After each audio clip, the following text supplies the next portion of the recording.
Pete, well played. 7-over chase this evening completed in half the time. Does a shorter game give you a bit more freedom to be that brutal, do you think? Yeah, I suppose, my age, 7 overs, less painful than 20. No, I mean, what a performance. I mean, Samit setting the tone. I don't know what his figures were. 2 overs for 9? That's ridiculous. I mean, he's playing so well.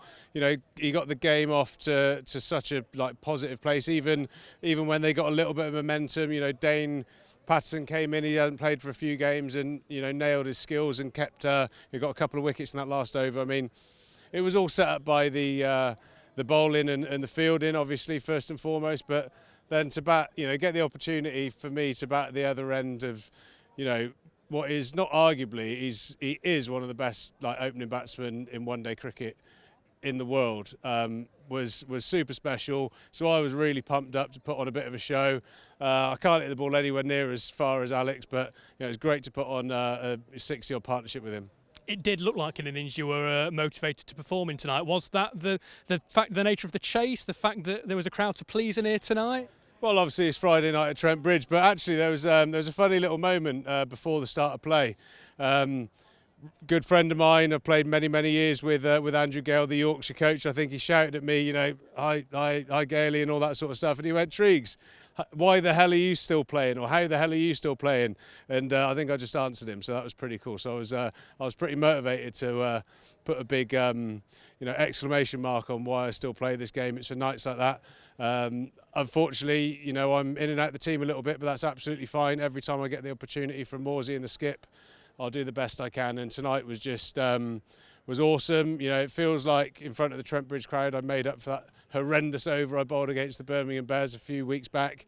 So 1-1, and hope for me, and hopefully we'll go into the rest of the season, whether I play or not, in real high spirits and looking forward to the home quarter final that I believe we've secured. We have indeed, yeah. And you touched on it earlier, but tonight your role was as opening partner to Alex Hales, the best view in the house of his innings this evening. What is it you think that makes him such a destructive force? Well, he's 6'3", 6'4". He's got a very talented eye. He's let's not forget that he's got pretty decent 4-day record behind him as well. So he's obviously got a great technique. But he's a confident man. He plays all around the world. I mean, sitting at home in the winters with me cup of tea on my lap, watching him play in the Big Bash is just unbelievable. And when I signed for the club, to have him as a teammate was really exciting. That's the first sort of time I've really got to watch him up close. And Baz, he can seriously take down an attack. I mean, the slog sweeps at the end against Poisden, phenomenal. There's not really many places you can bowl at him because of his reach. He's got that sort of ability that Kevin Peterson had. I think he's matured as a bloke. He's matured as a player. And with yourself and Alex doing the business with the bat, Samit, as you say, performing so well with the ball.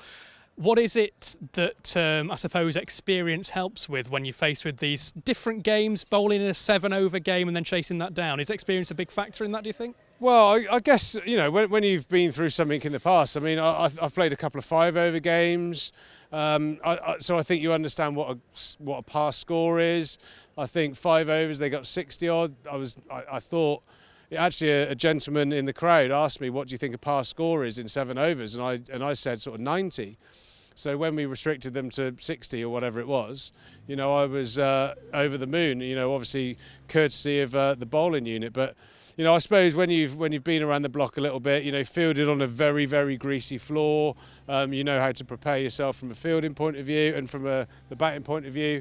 It was awesome for me to get the nod to go up the top, because the way our spinners bowled sort of encouraged Yorkshire to bowl a spinner first over. And even though Bessie's a great mate of mine, I just saw him at the 22 yards away, and I thought, yeah, you're going to be mine tonight. And it was a great matchup for me to have an off spinner in the power play. So managed to get us off to a flyer, and then Alex just did his thing, and we sort of bounced off each other. And we were actually spent half the time out there just laughing, saying, what's going on here? Let's just keep banging it, and that's what we did. So yeah, great night, great to finally get sort of a game on.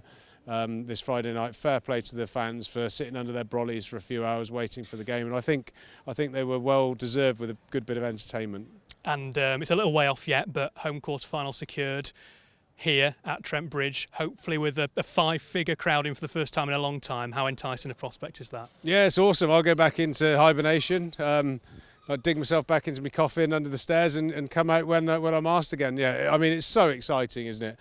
I mean, even with the 25% crowd or whatever it is, I mean, this place is unbelievable. I've been on the receiving end of the Ruddy Road stand being full with with an excellent catch actually, but a questionable one. And to be a home player with that kind of support is really exciting. It's been, I've been at the club now for the best part of 2 years and I haven't really experienced how good the crowd is here. So tonight was a sneak preview, and you think, time's up by 3. That's going to be a hell of an occasion, and all the boys talk about how good it is here, and they love the support.